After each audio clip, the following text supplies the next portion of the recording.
Hey pen people, today we're going to take a deep dive into the Lamy Safari. We're going to do all of the normal kind of reviewy things, writing samples, parts and features, all that kind of stuff. But the main focus, like a lot of my videos, is on longevity. We want to see how durable this pen really is. So I've had both of these pens for quite a while, and I think it's finally time for me to do a longevity review. So I'm really excited about this. I know some of you have been asking for this review, and I'm excited to finally be ready to give it to you. Before we start with this though, I need to ask for your help.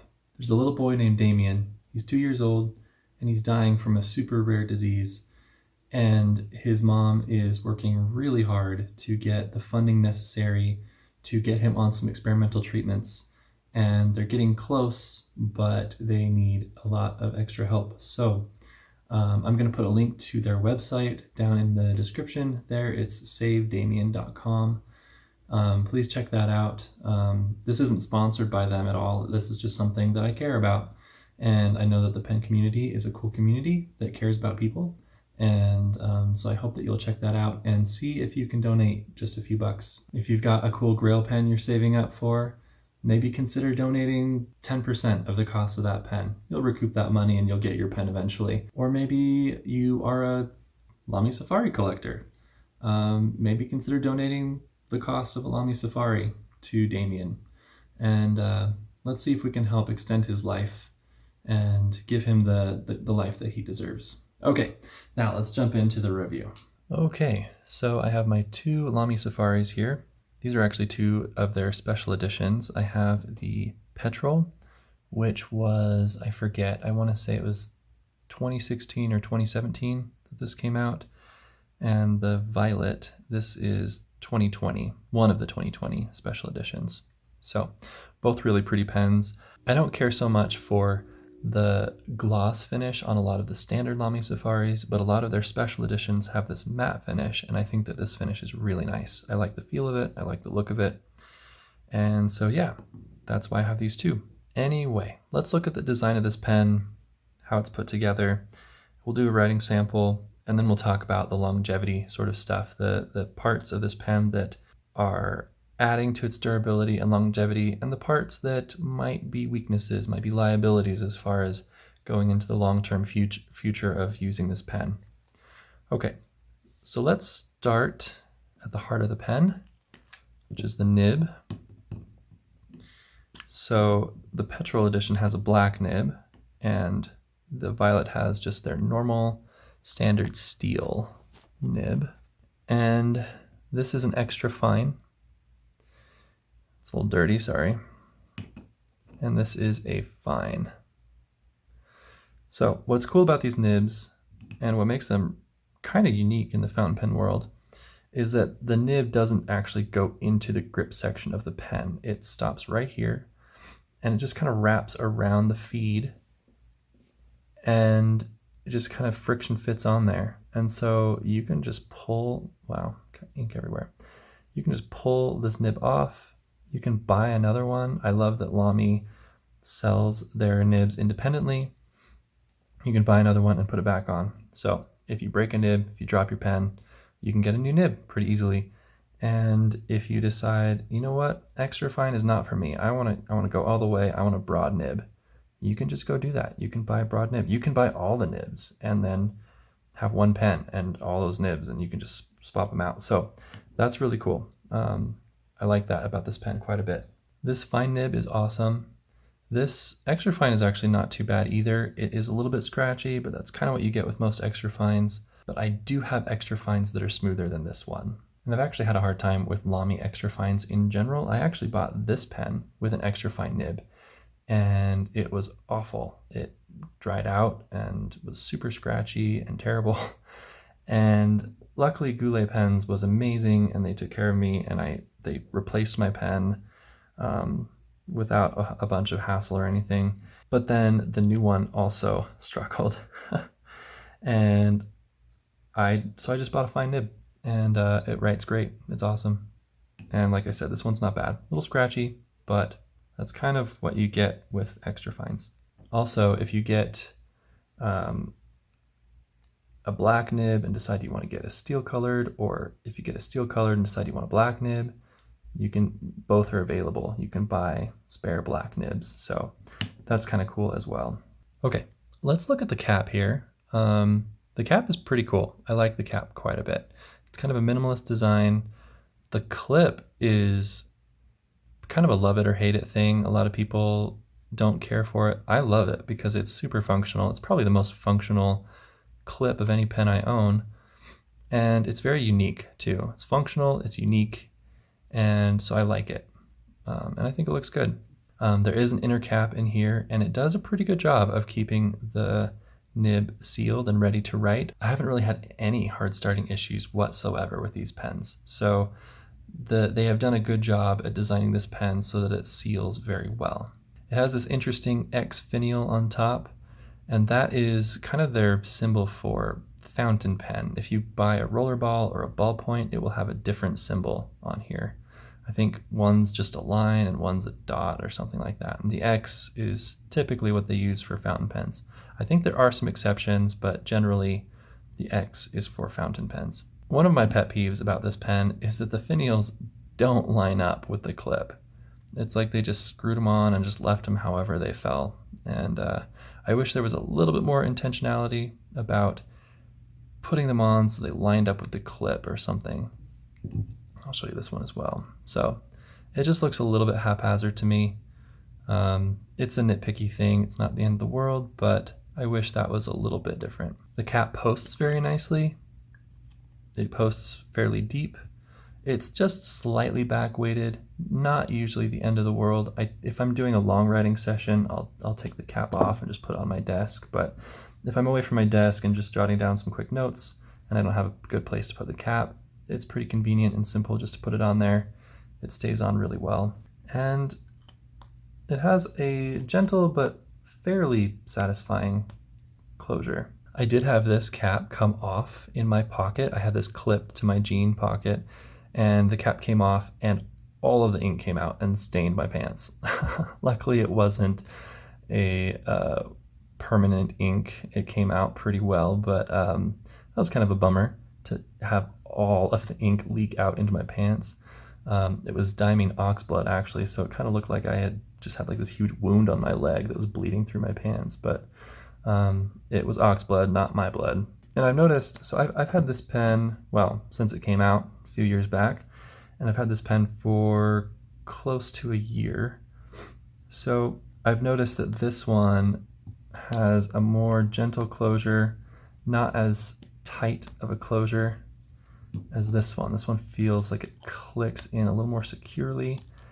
It might just be a difference pen to pen, but I wonder if, you know, going along the lines of longevity, I wonder if the closure of the cap kind of breaks in over time, so it's not quite as secure if you're going to put it in a place where there's going to be something tugging on the cap. So just be mindful of that. I don't recommend clipping this to your pants pocket. I've done it a million times, but it only takes once to ruin your pants. So I don't think that it's going to ever wear out and stop clicking into place, but it just might be something to be aware of, that over time you're going to break in that click closure a little bit, and it might not be quite as secure as when you buy it. The grip section is another one of those love it or hate it kind of things. It's got this triangular grip section.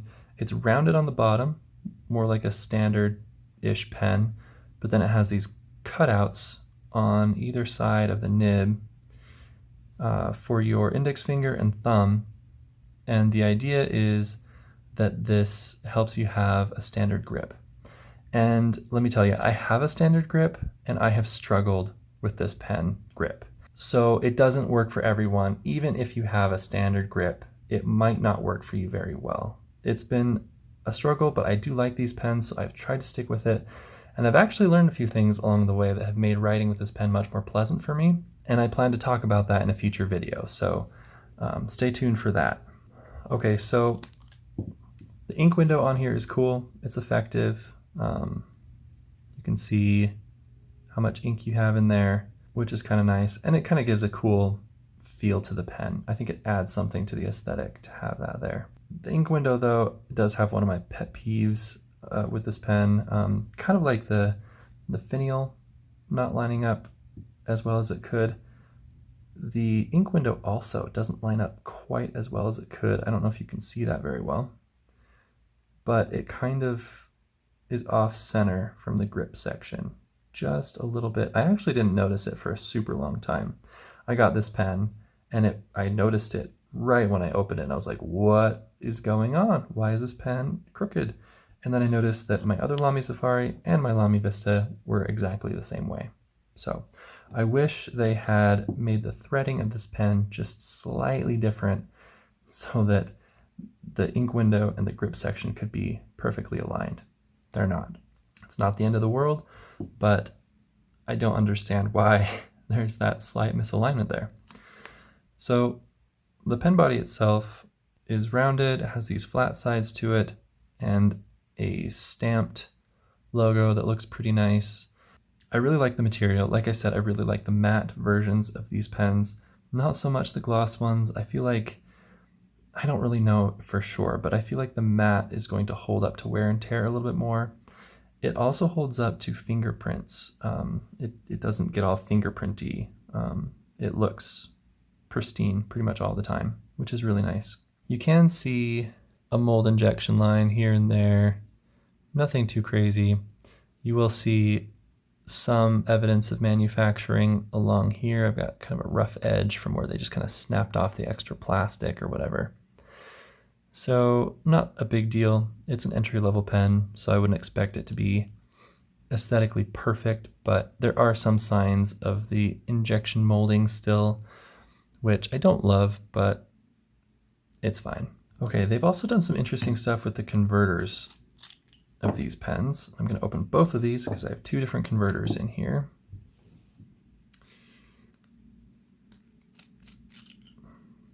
Okay, just plop those back in here. All right, so as you can see here, I have, they're essentially the same converter, but this one is the new model and this is the old discontinued model. And I don't know what it is with pen companies, but Pilot did the same thing. They discontinued their perfectly good converter that was super reliable, and they replaced it with something that doesn't work as well. It works fine. You'll get a full fill with this, but it's a little bit stiff and clunky feeling. And so if you are using this to clean your pen, it might get annoying as you're pumping this thing up and down, twisting, twisting, twisting. I recommend using a bulb syringe to clean this pen because it'll just make it faster and more pleasant. So yeah, if you can find one of these, then that's great. They're smoother, a little bit easier to use. I do like the look of this one though. It's kind of nice, but since it's going into an opaque pen, I don't know if it really matters as far as the looks. But what makes these converters really, really interesting, and I'm not going to be able to pull one out because they're inked up right now, but there are these slots in the pen body and these little knobs on the converter that slip into those slots and click in. So not only are you using friction down here to connect your converter to the pen, but it's also clicking into place. So it's pretty much the most secure converter ever. So I really like that. And I feel like that is a plus as far as longevity goes, because one thing I worry about with pens is over time the connection between the converter and the pen loosening as there's some micro wear on either the pen or the converter. I've had that happen a little bit with one of my Pilot converters. And so I worry about converters getting a little loose. It's not really an issue with these. The converters will work great because they are secured in multiple places. There's kind of this redundancy to it that is just really awesome, really effective. Okay, so we've already touched on a couple of points of longevity. We'll go more into it in a second, but first I want to do a writing sample and show you how both of these pens, the extra fine and the fine, write. And then we will wrap up with a few more points on the longevity of this pen and how well it's going to hold up.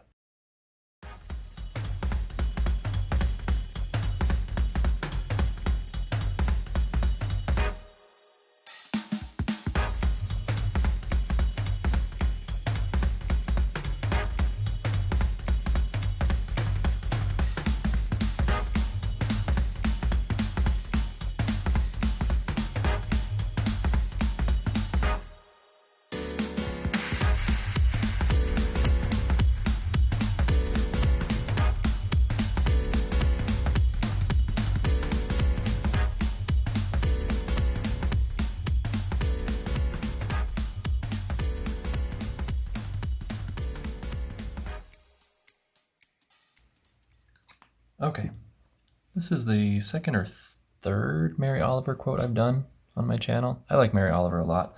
I just finished reading her book, Why I Wake Early, for the fifth time. I've had it for a number of years, but I just finished rereading it and I like it. So you're getting more at Mary Oliver today. And this little excerpt from a poem says, "How blue is the sea, how blue is the sky, how blue and tiny and redeemable everything is, even you, even your eyes, even your imagination." And I'll be honest, I don't really understand exactly what she's trying to say here. But sometimes with poetry, it's more about the feel than the literal meaning. So I just like it because it's pretty, to be perfectly honest. I think that there's meaning I could draw out of this pretty easily, but I feel like you might just as easily come to a different interpretation. So I'm going to leave it open to your interpretation here. So as you can see here, at least I hope you can see this, the extra fine is finer than the fine, but not by a whole lot. There's not a huge step up. And I think that there is a huge difference in smoothness between the two. I don't quite get it. I don't know why they can't make their extra fines just a little bit more smooth, like TWSBI and Pilot and these other brands that seem to have tiny fine nibs figured out. But like I said before, it's not bad. I don't mind using the extra fine. It's just, I wish it were a little smoother. And to me, it seems like I might as well just go with a slightly thicker choice to have a much, much smoother experience. I really like the fine nib quite a bit. So that's my 2 cents on that. And now let's talk about some longevity. So will this pen last for a long time? I think there's a good chance it will. Last year when Lamy released their special edition pens, they were like a re-release of some of their original colors. And around that time I saw some videos of people who had the original Lamy Safaris from decades ago. And they look great. So, I mean, manufacturing changes, suppliers of materials changes, so I don't know if these will last quite that long, but maybe they will. But let's go into a few points about longevity really quick here. So we talked about the nib. The nib is replaceable. That's awesome. I love that because there's nothing worse than getting a cool fountain pen you like and then dropping it, you know? It doesn't happen often to me, but it has happened and it's a bummer.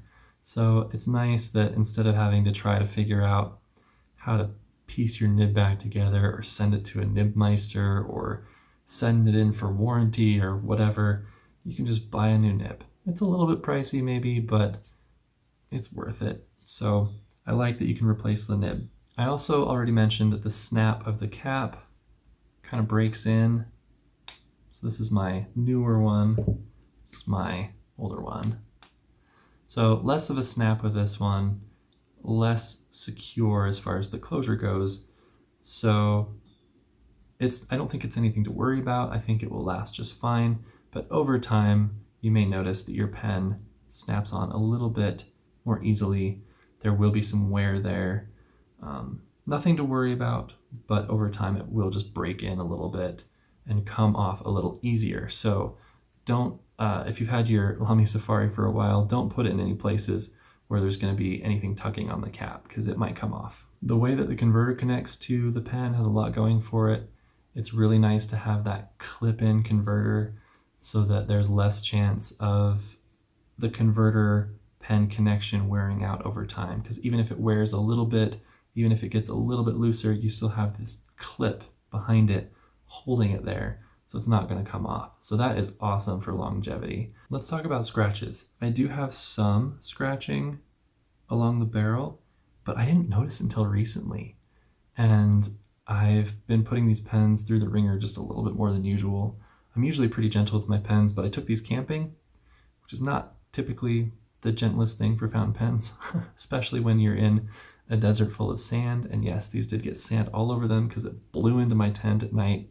They're fine. They're totally fine. But I don't know if some of the scratching has been here for a while or if it's really new. But there is some scratching, but it's hard to notice, honestly, because of the matte finish. They don't glare at you. The place where the scratching is most prominent actually is the clips.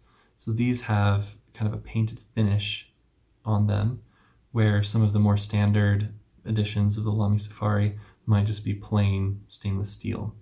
So this applies more to your Lamy Safari if it has kind of a painted over finish. But that finish is prone to scratching. Not terribly prone. I didn't notice it until recently again, but I am noticing that there are some little, it kind of looks like a little creature's been chewing on it or something. Just these little scuff marks where it's gotten a little rough from wearing against something. But overall, I think this pen wears pretty dang well.